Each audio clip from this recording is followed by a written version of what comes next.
صباح الخير، ازيكم حبايبي؟ عاملين ايه؟ يا رب تكونوا بخير. اهلا وسهلا بيكم في قناه اطبخ ووفري مع مرموره. النهارده هنعمل مع بعض الفته بطريقه بسيطه جدا وطعمها في منتهى الجمال زي ما حضراتكم كده شايفين. الشكل بيتكلم. يلا نشوف مع بعض الطريقه. اول حاجه ابتدي بيها سلق اللحمه. هنا معايا معلقه سمنه كبيره. هسيب السمنه تسخن. اول ما السمنه تسخن هنزل كيلو من اللحمه.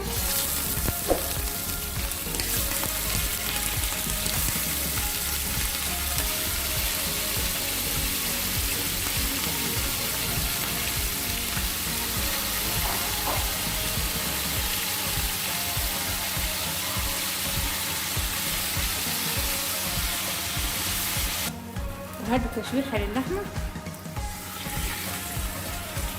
بمعلقة السمنة.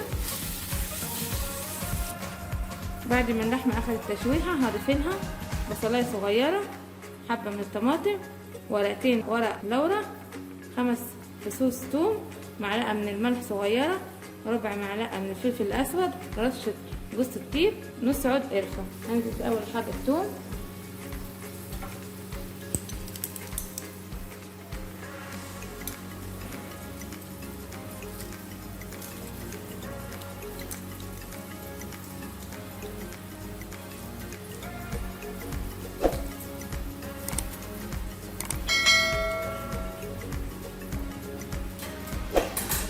واقلبها كده مع الثوم، وهنزل بالمكونات اللي قلت عليها لحضراتكم.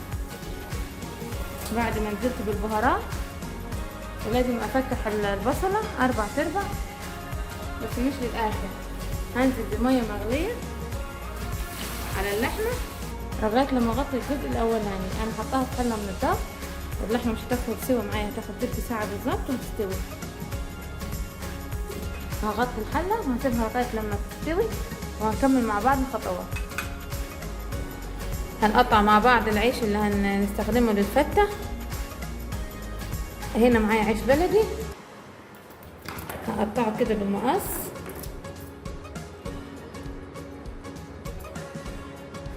كده.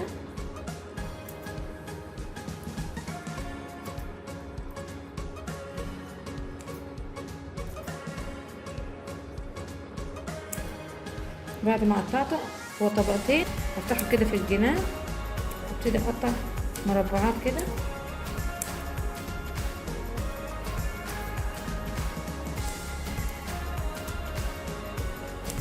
هفرده كده من بعض عشان تبقى العيش معايا مقرمش. وعيش الفتة لما بيبقى مقرمش بتبقى طعم الفتة حلو خالص.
بعد ما خلصت الكميه بتاعه العيش، اهم حاجه تفلتيه من بعضه عشان يطلع معاك مقرمش كده.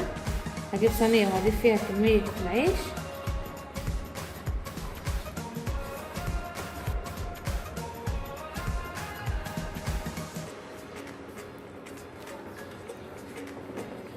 بعد ما ضفت العيش في الصينيه هنا معايا معلقتين من السمنه كبار، هضيفهم على العيش وابتدي اغلف بيهم العيش كله. ممكن تحمريه على النار في طاسه، هتضيفي معلقتين من الزيت وتحمريه على النار، وكل شويه تبتدي تقلبي فيه.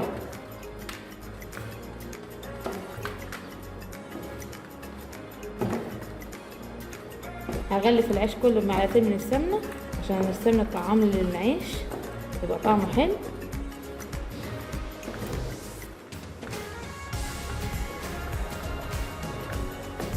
بعد ما غلفته بالسمنه هحطه في الفرن لغايه لما يتحمص، وكل شويه هبتدي اقلب فيه.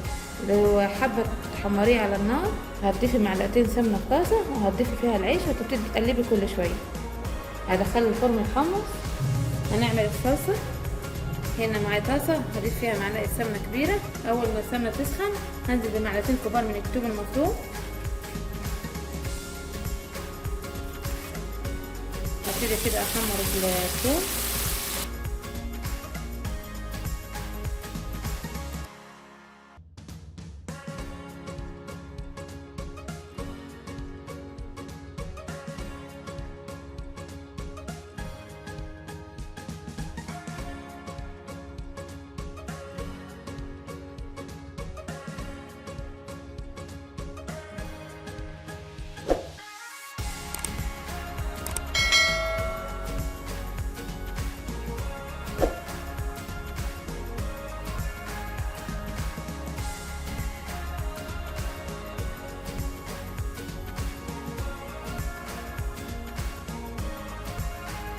الثوم بعد ما لونه ابتدى يصفر هشيل كده جزء من الثوم، حوالي كده معلقه. هقول لكم هنستخدمه في ايه في الاخر.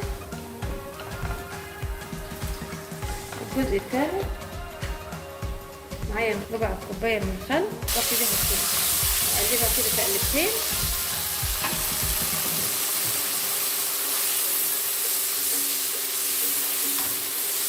معايا نص كيلو من الطماطم المفروم من خدمات الخلاط. ممكن تستخدمي صلصه، انا حبيت استخدم الطماطم الفريش بتبقى احلى. هجيبهم كده مع بعض. هضيف لهم البهارات، معلقه من الملح صغيره، وهضيف معلقه من بهارات اللحمه.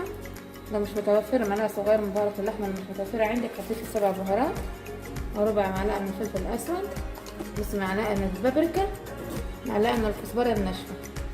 اقلبهم مع بعض واسيب الصلصه تتسبك. وهنجهز مع بعض الرز. خل على النار، هضيف لها معلقه كبيره من السمنه. ممكن تستبدلي سمنه بلدي، ممكن تستبدليها بزيت. هنزل كده ب3 كوبايات رز مغسول والصف كويس. ممكن تزودي الرز لو انت حابه تزودي اكتر من 3 كوبايات ماشي. انا بس حبيت استخدم 3 كوبايات بس. ابتدي اقلب كده في الرز. هغلي حبايه الرز بمعلقه السمنه، بتفرق جدا في الرز ويطعم للرز. اهم حاجه لون الرز ما يتغيرش.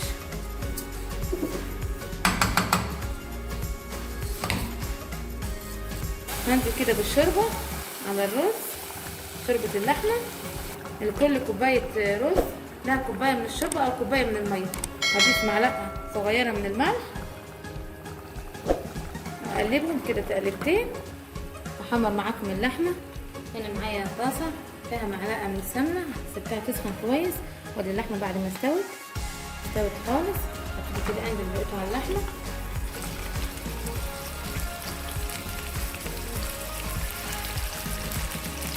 هرش كده رشه من الملح والفلفل الاسود على اللحمه كده من فوق.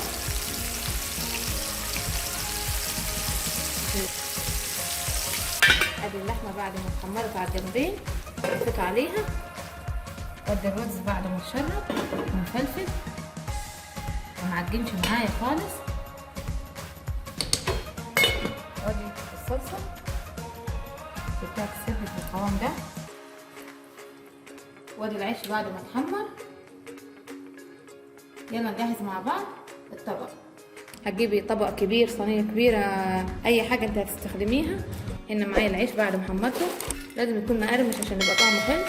هنزل كده بالعيش بعد ما وزعت العيش في الصينيه. هنا معايا الرز، هنزل بالرز على العيش.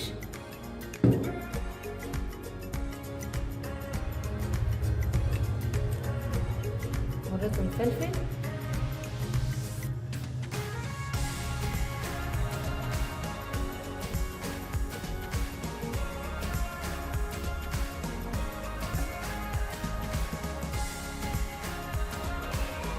هنزل كده بالرز واوزعه.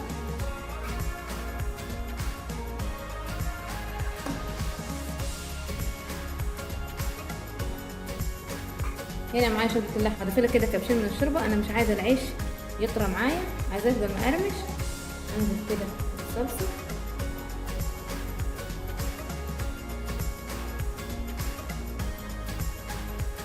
عايزه اقول لكم ريحه الصلصه بتاعه الفته قلب البيت كله، طعمها في منتهى الجمال.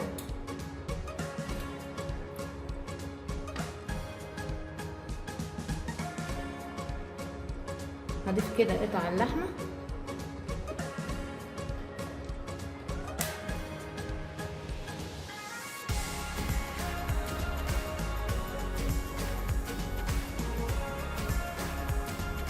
الثوم اللي خليته معاكم في انا واحمره، هبتدي كده ارشه من فوق، بيديها تست حلو. وادي جمال الطبق، جربوه، طعمه في منتهى الجمال، والعيش بيقرمش جميل جدا جدا مع الرز والصلصه، حاجه كده خيال. جربوه ان شاء الله هيعجبكم. ما تنسوش لو عجبكم الفيديو تدعموني بلايك، تشتركوا في القناه وتفعلوا زر الجرس عشان يوصلكم كل جديد. اسيبكم في رعايه الله. سلام.